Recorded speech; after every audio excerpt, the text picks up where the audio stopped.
Hi, I'm Jaya, And I'm Vic. and this is the Reality Hate. Episode 21. What? Episode 21. That's and we're right, covering 21 episodes. What? 21 episodes. And How many followers? How many followers? 44. But you know what? You can get us to 50. By hopefully 2023. If you click the like button because you should love us and like us. Yep. And also smash! Smash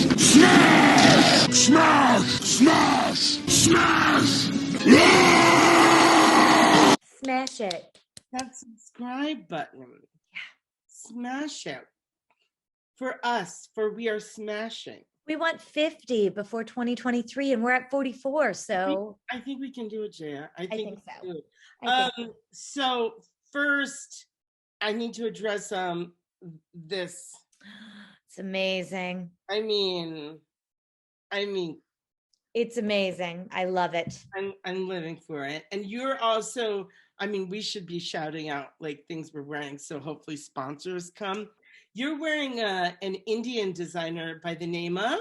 I'm wearing it. It's from a line called Toast. Toast.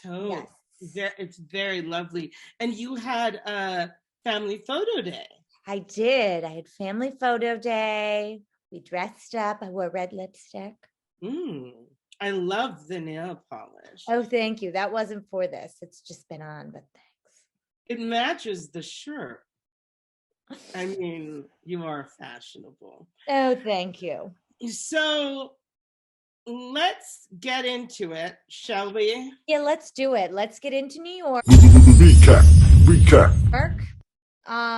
We are going to start with the Real Housewives of New York recap. And we start in the middle of the fight that's happening at Luann's party.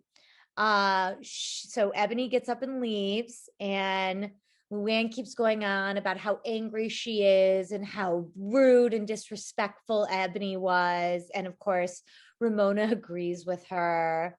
And Luann's just talking about how offended she is, and she can't believe that Ebony would become so angry and yell at her like that at her own house, which is ridiculous. What I find interesting is that Luann doesn't understand the difference between education and intelligence. I know. Trust me, I've met a bunch of stupid lawyers. Literally, I've met some dumb lawyers. But what's interesting is that education just means you went to this level of schooling. There is no comparison. Ebony is the most intelligent. Is the most black and white facts. There's no reading between the lines. She was simply laying out facts. Ebony did not do anything wrong at that table. Not at all. Ebony didn't even in my opinion, I didn't think she was angry at all. And the person that was acting out of control, unfortunately, was Leah.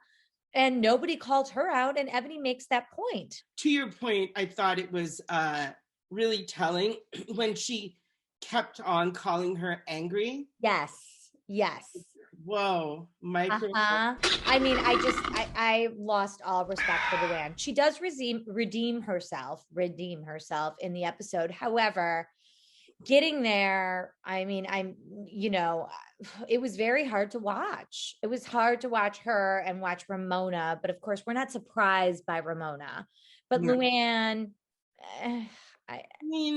kind of surprised, kind of not, But at the end of the day, money can't buy you class. Money can't buy you class. Okay, class with the Countess. And Heather starts off meaning well. I think the entire episode she meant well, but she makes herself look bad. So she starts off trying to explain to Luann why Ebony is upset. And she's okay in the beginning. What she's explaining is how, you need to sit back a little bit. You need to realize what you're saying is offensive. Here's why. Let me try and explain it to you. And the one thing Heather said that I thought was right was she said, Luann's ego comes first. She was right. you had pointed out that Luann was digging at Sonia. It is part of her that she needs to one up. But when it comes to who has a bigger degree, it's Ebony. Right. And that's what incensed her, right? So I don't know. Luann is, I don't know why is she on the show? Why is she not a friend? She makes me crazy. Hank, does she make you crazy? She's entertaining, to say the least. She's entertaining. I think her and Ramona are a bit of hypocrites. They are. Well, Ramona. Why are we even saying that? Yeah, like DNA. I think though that makes them good characters. I would never, ever, ever want to hang out with them. Never. You couldn't pay me. No. To hang out with these women. No. They are atrocious. Yes. And then Heather trying to help Luann and then suddenly becoming the peacemaker, which I thought was sort of a problem, starts to over-explain everything and almost act as if she can identify with Black culture, which I thought was, I was cringing. It was painful to watch her say that she has seen, she can identify with Black culture and that she has seen more than other white folks have seen. I was like, I wanted to die. I was like, you need to just stop what you are saying right now. She was like, I've seen more than what other white folks have seen. I worked for Puffy and, I could not take Beyonce. Heather, that was an embarrassment. Couldn't, like, I was like, do you hear yourself? What are you? And she was like, and they're like, okay, but and Ebony says, okay, but they're privileged and and she's like, yeah, but all the people that worked for them, like, I've been to their houses and I've seen, and I was like, I wanted to die. Like, it was totally inappropriate. She was referring to the help. It was awful. I could not believe it was coming at her. She was just digging herself. Like, she was doing okay. And then she just started digging that hole, digging it up.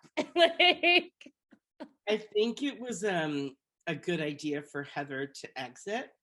I think it was too, even though she says it's not because of her behavior in that situation. It should have been. But it should have been. I mean, she should be so embarrassed of herself. So what she does facilitate is a meeting between the women to kind of hash everything out, which was good. So Ebony and Luann sit down and Luann apologizes immediately for, upsetting Ebony. And, she didn't mean to offend her, but she reacted that way because her children were there and she was getting upset and it was embarrassing in front of her kids in her home. Again, outrageous. Because Ebony didn't do anything. But what I think is so interesting is that Luann... she could punch a cop in the face and get arrested. Nobody should raise their voice in her house. Luann's behavior escalated, and if she's gonna say it escalated and she acted inappropriately because her daughter was there, wouldn't you want to de-escalate a situation when there was no situation? When there was no, you threw someone out of your house. It was silly, but you know what? Luann listened. She did listen. However, at the top of the conversation, she did ask for an apology, which was unbelievable. And I think everybody was sort of, everyone but Ramona was taken aback by that. I mean, even Sonia was like, how can you be asking for an apology right now? I love Sonia. I feel like Sonia she's my favorite this season. I was just going to say that. Besides Ebony, I love Ebony. The more I think, because we talked about this, the more I think about Sonia, when she is a well-intentioned individual. In the moment between her and Ebony, where Ebony like really was like, her friends don't get her back. No, they're terrible to her. I mean, those women set her up for failure, and they're not good to her. They do not support her in the right way. The fact that Sonia stayed away from Luann and Ramona during the pandemic, good. She didn't need them to bring her down any further when she was struggling with the fact that she lost Century 21 and all of these things have happened. And, she's finally kind of dealing with her emotions surrounding the divorce. She doesn't need Luann and cuckoo clocks sitting around her. I mean, exactly. No. I wouldn't want to be around Luann or Ramona. I don't think either of us. I think no one wants to hang out with Luann. How about it? Yeah, I think no one wants to be around Luann and Ramona. No, they can sit at Luann's house and stare out the window at her ex-husband's patio and hang out with Harry. Or invite that pirate from those couple seasons ago. Or the pirate. That faux Johnny Depp. Yes. He was kind of hot. He was, but she did have a boyfriend. I know. She had Jacques. She's not Alfredo. Jacques. that Alfredo, that was so Alfredo. And Ramona, I mean, she was moving to the music. I will just.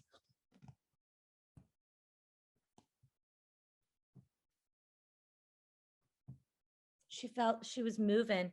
Alfredo was moving through her.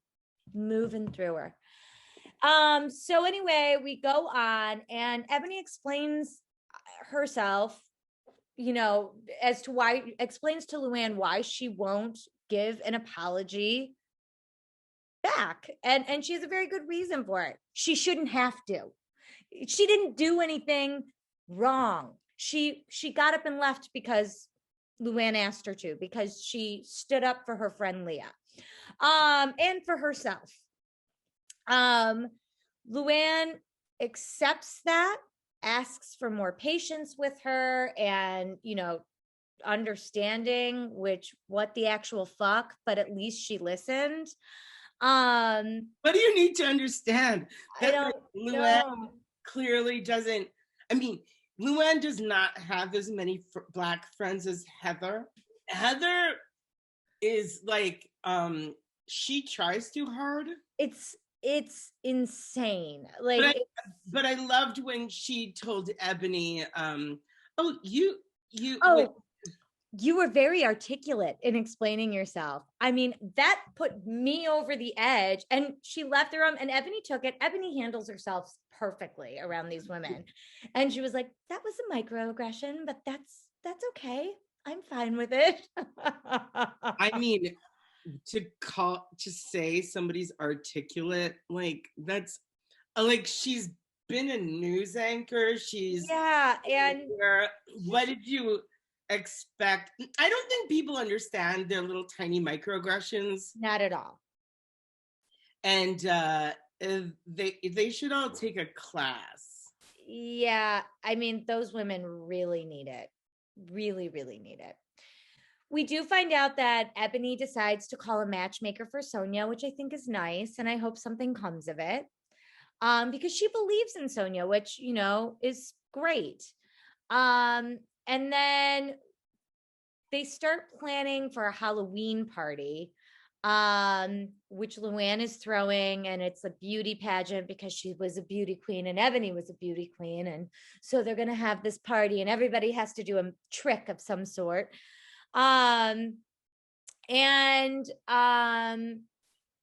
So they're bringing all their things to fishing. They're going fishing that day. So Luann seems to pack all the hula hoops and things that she's going to be using for the party.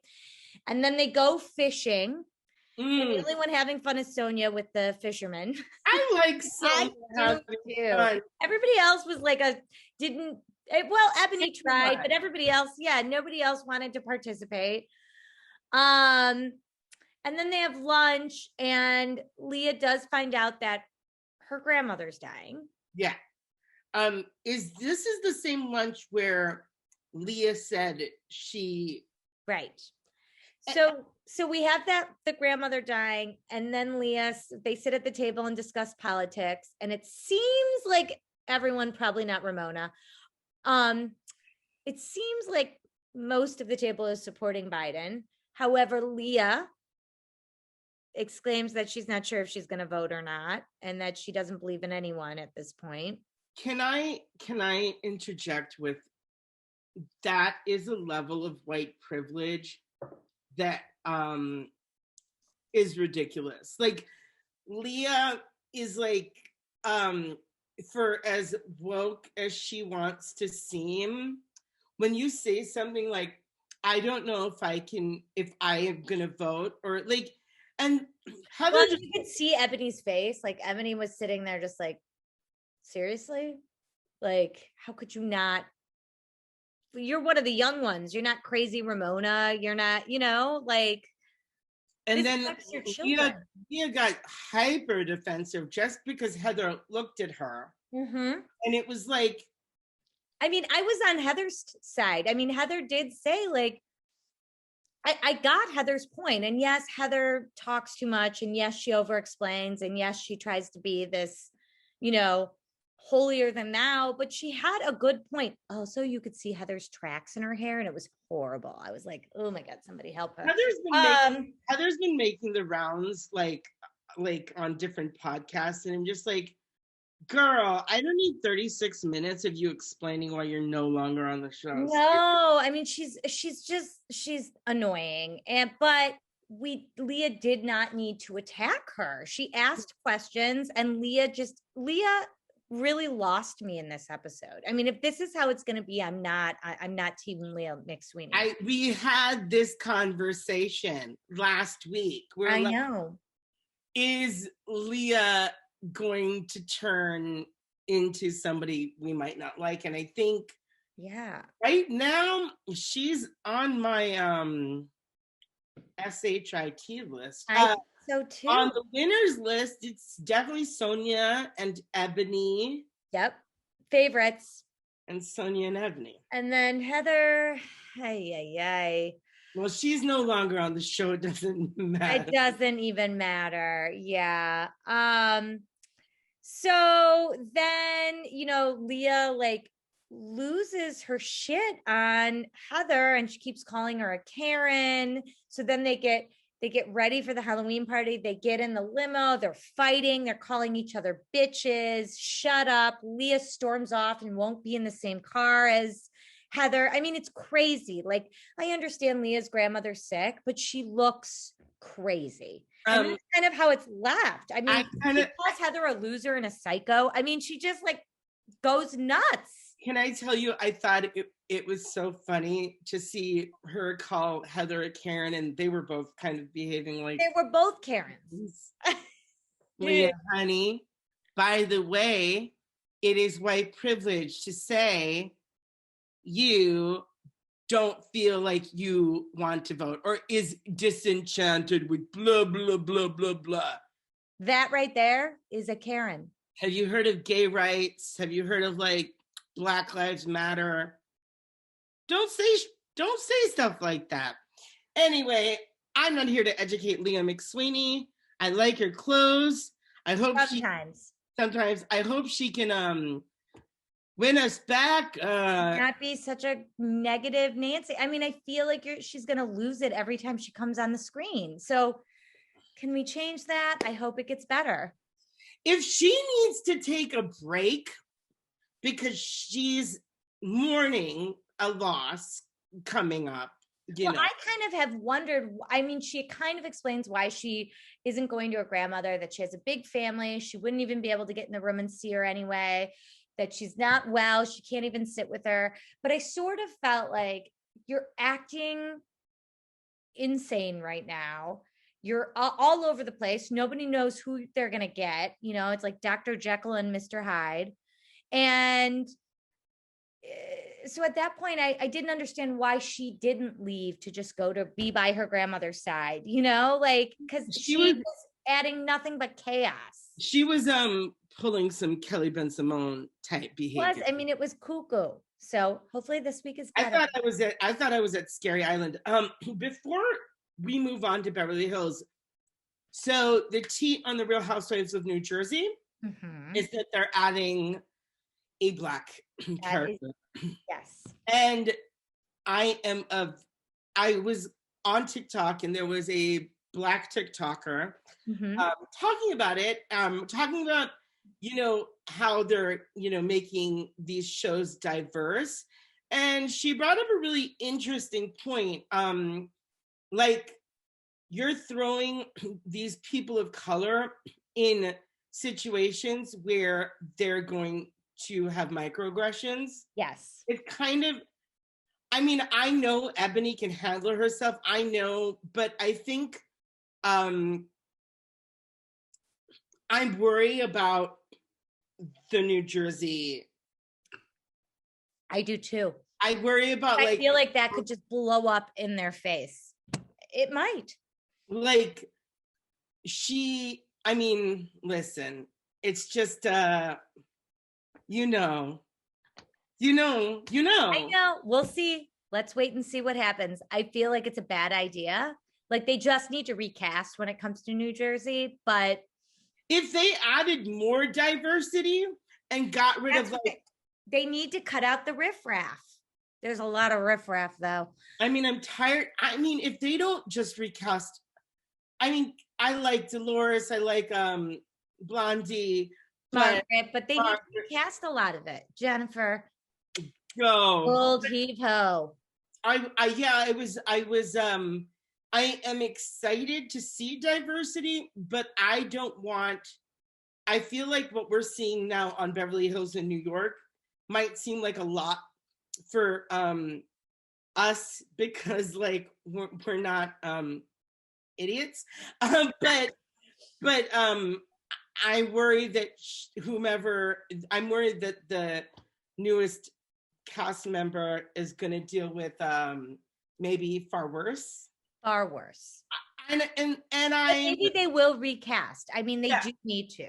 And I want to hanging on by a thread here. I want to preface what I just said with the fact that I am making a very sweeping statement, and I have stereotyped people, but I worried about it. But you're not the only one. It is what it is. We will see what happens with New Jersey. Moving on, we are moving on to Real Housewives of Beverly Hills.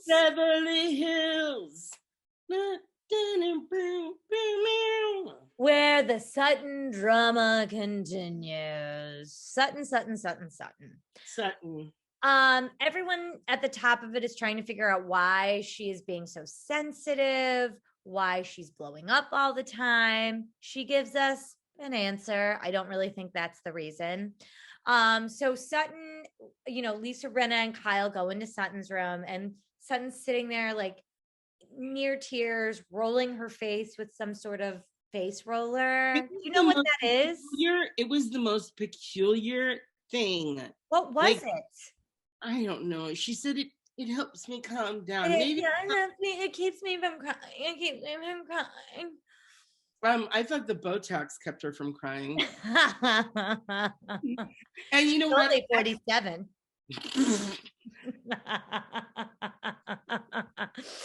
So she's there rolling her face, and she's talking about how she was upset. She could cry because there was the prank at the table, and she thought everyone was talking about her, and she knew there was a prank and she was being left out, and it made her paranoid.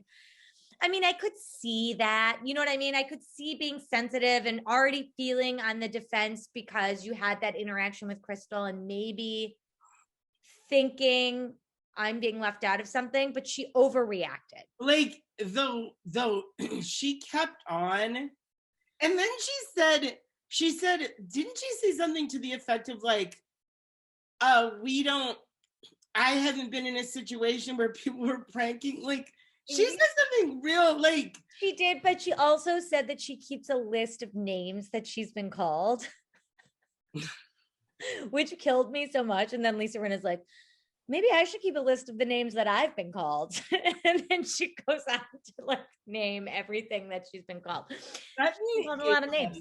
Sutton's a very peculiar woman. Like, there's something like last season. Fragile. Oh God, the fragility. Oh my God. Another one. As on the other hand, Crystal's quite icy. Crystal's quite icy. And I have to tell you, like, I like her. She's grown on me. But then by the end of the episode, I was like, what are we pushing here? Like I we'll get there. Yeah.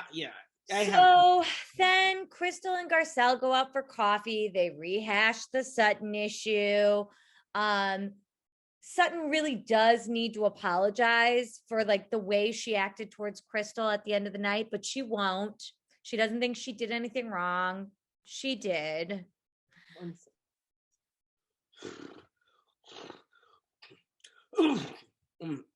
Sorry. Okay. Okay. I can do this. Okay. So Sutton won't apologize for her horrible behavior, which she should. I mean, it's dragging on and on, you know? So then Sutton and Crystal finally have another talk. It's like with that the face roller.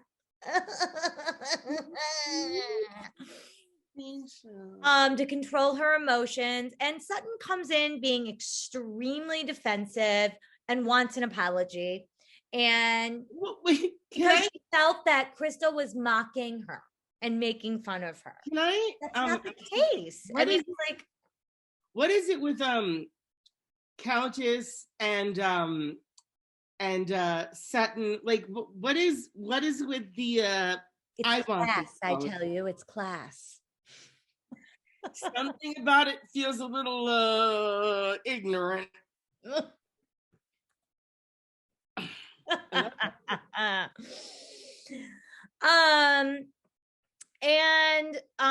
Then Crystal says, you know, I find your behavior pretty erratic and it's very crazy and I just don't feel I can trust you, which I get.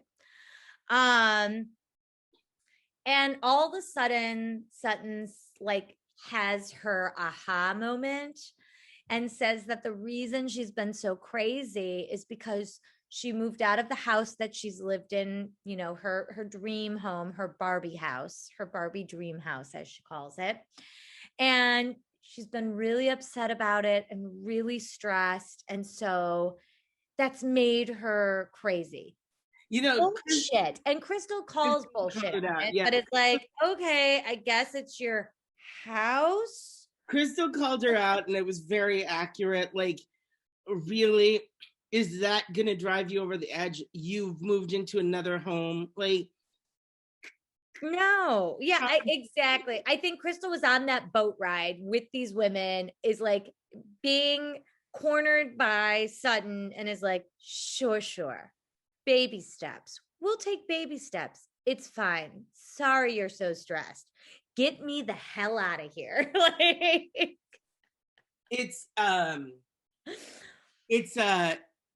yeah, I can't. And this was when Crystal was very icy, but I don't know if it was icy more than maybe it came across icy, but like if somebody was talking to me like an insane person, yeah, I'd probably be like, I mean, what could she do? She was kind of like, I think you're crazy. You accused me of kicking you. I didn't. I nudged you to try and explain something to you. I was trying to help you and you turned on me. I mean, what do you say? It's like, I don't like you. We don't mix. You're too much. You know, let's get through this conversation. Yeah, Crystal, I don't think has any interest in getting to know Sutton very well. So they're on that boat ride. It's fine. That's the big thing that happens. Then they get off and they're like sitting around at the house. And one of them asks, like, who's had plastic surgery? And like, of course, Kyle says something. Of course, Kathy admits something, everybody And and then Dorit sits there like this. Dorit, honey, You had a nose job, Dorit. I love how she pulled up the receipts of her nose. I know, I loved it too. That is the shadiest thing. That Bravo's done some shady things, but that I loved it so much. So amazing. I enjoyed it. So then they go to dinner, and Crystal decides that she's not going to attend dinner because she can't handle Sutton anymore and she needs a break. And so Sutton at the table then apologizes and admits to everyone, like, I've been crazy, I've been strange, but the reason is because I moved. It's a lot of stress to move. Oh my gosh. So it's so hard to be wealthy enough to hire a bunch of movers and then move to another beautiful home. And while rehabbing the new home that I purchased. I mean, Sutton, I feel for Sutton, and I want to make this special message. Sutton. Yeah, Sutton. Jay and we understand your pain because like you, we have multiple homes. Yeah. And we know what it's like. I don't have multiple homes. Neither do I. I could be homeless at any moment. So anywho, so then everyone's like, yeah, we understand. So tough. And then they move on to Lisa Rinna, who starts talking about the Denise situation and her behavior last year.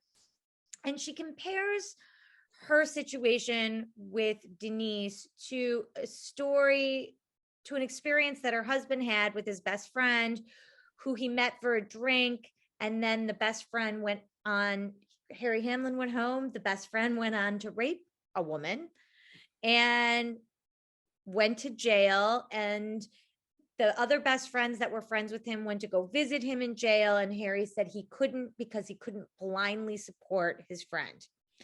I don't think you can compare the two. I get what she's saying, but no, you can't compare them. I literally was sitting there like, wait, are you comparing Denise and Brandy playing I Kissed the Girl and I Liked It to rape?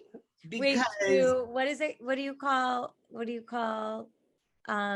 Scissor Sisters? No, not Scissor Sisters. I am immature and I want to let my audience know that. Not Scissor Sisters. I can't remember. But yeah, she did that. And Garcelle was like, I don't think you can compare the two. I think you were a bad friend to Denise. Now, here's what we don't know. We just don't know. I don't know whether she was a bad friend to Denise or not. But then Lisa Rinna says, I took a bullet for Denise. There are things I know that nobody knows and I won't share. And Erika sort of backs her up, even though Erika doesn't know what it is. And then Denise finally says, to appease Garcelle, like, I handled it wrong. Okay. I admit I handled it wrong. I was trying to Lisa said. Yeah. Who did I say? I want to say that if you say I know things about somebody, you're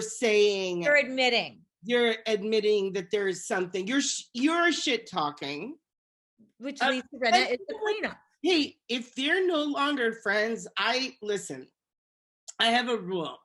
If we are no longer friends, it's up for grabs. I can talk about you all.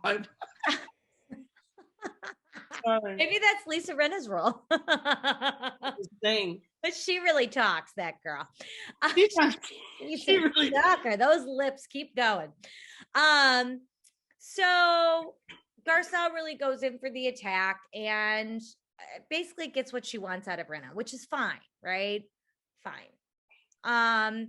And then the dinner ends and Erika is like going back and she runs into Crystal and she's like, where were you? And this is where Crystal loses me. Crystal is upset and suddenly, like, she confides in Kyle that she was in her room naked, getting out of the shower. Sutton knocked and came in, and she was cowering, uncomfortable. And Sutton said, I don't know what you're doing, but here's your jacket. And it made her really scared and really uncomfortable and violated. And so she's crying over this, which I found outrageous. I was like, what? And also, why didn't you say this to Sutton when you were talking to her on the boat? Why didn't this come up until now? Like, it was nuts. She felt violated. Okay, so yeah, she was trying to make something out of nothing. Like, okay, Sutton knocked and walked in. Like, listen, whoops. If somebody came in while I was naked and afraid, if somebody came in and wanted to go blind, I'm just kidding. If somebody came in and like just barged into my room, I would probably just be like, get out of here, and not. I'd be like, wait, excuse me, I'm changing. Like, you know what I mean? Or, sorry, excuse me, I'm changing. But I don't think Sutton meant anything. And she was like she was trying to paint Sutton as this creepy person that like did this on purpose. Sutton didn't do it on purpose. She was trying to drop off your jacket and be nice. I mean, that's the truth. Sutton's not creepy. She's just like annoying. She's annoying. She's needy. She was trying to better the situation and she went about it wrong. So when Crystal was crying about it, I mean, I just thought I was like, you've lost me. Like, you had me, you lost me, you know, get over it. I mean, I don't know. We'll see. Crystal does not, I'm not on Team Crystal yet. I'm like, it's hot and cold. It's like, I thought I was, then that happened. So Sutton ends up apologizing to Crystal, goes to her room, says, I didn't mean anything by it. I'm so sorry I creeped you out. I feel horrible. And that's the end of it, right? Like, it's just like. But back in LA, everybody. 4 days later. 4 days later, they get the text from Erika. Girardi, that she's getting divorced, and that's where they leave no idea.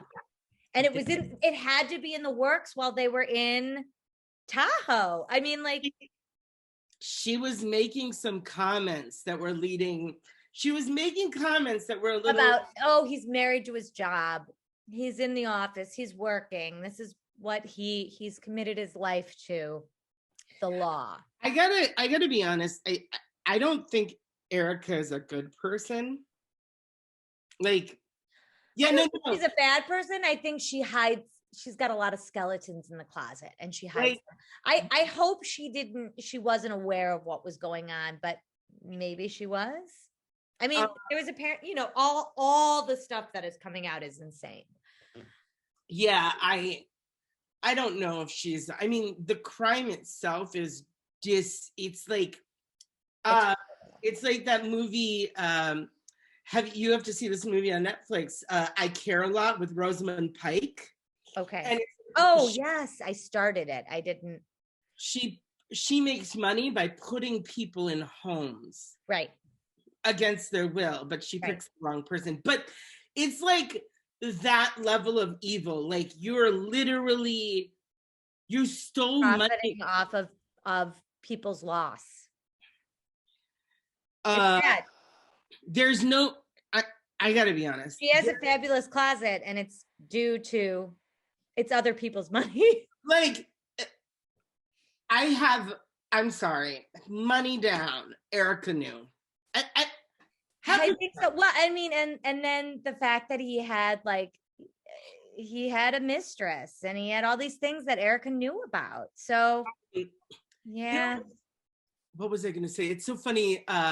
You could kind of see it though, like the seasons before, like they weren't happy. You could see that they weren't happy. They weren't intimate. You could see that. I mean, even when she was going to New York, going to Broadway, and they had that dinner. You didn't even go.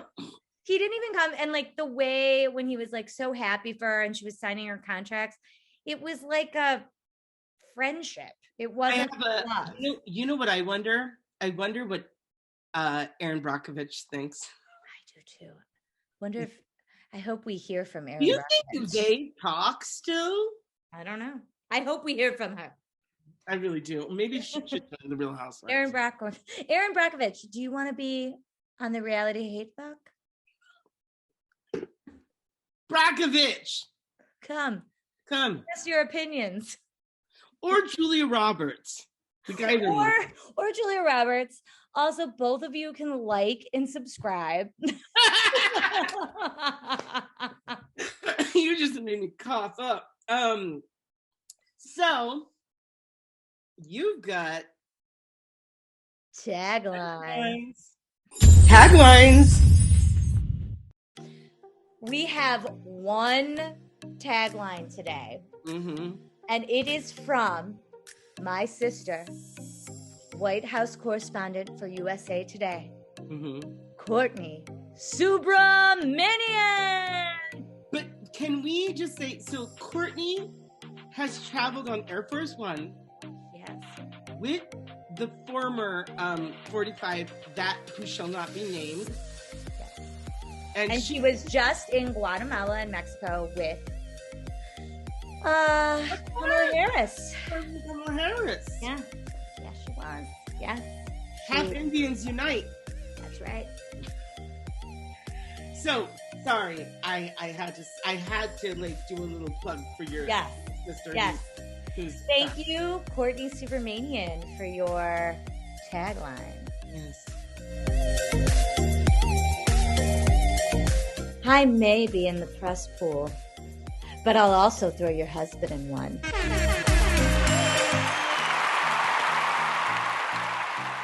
If you don't know, that is an iconic moment from last season of The Real Housewives of New Jersey. Yes. New Jersey. Margaret's husband pushes what's her name? Danielle Staub's husband. Is she still married to that man? No, but they still talk. You know, there's the weird. Remember when Danielle was a lesbian? Yes. Remember when Danielle was with a drug dealer and a prostitute? Prostitution or... You guys, literally, we had one from beautiful Courtney, Jaya's lovely sister. We need you guys to send us some taglines. Please send us your taglines. Put it in our Instagram at Reality Hate F. You can put it under our YouTube channel at Reality Hate F. You can put it on one of our TikToks at Reality Hate F. You can email them to realityhatef@gmail.com. That's realityhatef@gmail.com. Yes. Also, put it on our Facebook. We don't care. Here. But also, I'm still single. Yeah, and you can also email him for a date. I mean, he will take you to the Chili's. They have a good burger. I do like the Chili's. The last time I was out of Chili's was in India in January of 2020. Oh my gosh. I've Chili's in India. Baby back ribs. I needed an American moment. And my friend and I were like, Chili's. And we had baby back ribs. And they were amazing. Were they your baby back, baby back, baby back, baby back ribs? Were they your baby back, baby back, baby? Chili's, baby back ribs. I used to ride my bike in the summer and sing that out loud. Top of my lungs. You're cute. Anyway, please like us. That's all that happened. We'll talk to you next week. Hopefully more happens. I think they're gonna get spicy. Woohoo! Peace out, guys. Bye. Okay, start. Blackwater. We like it. So good. Quenches that thirst. So good.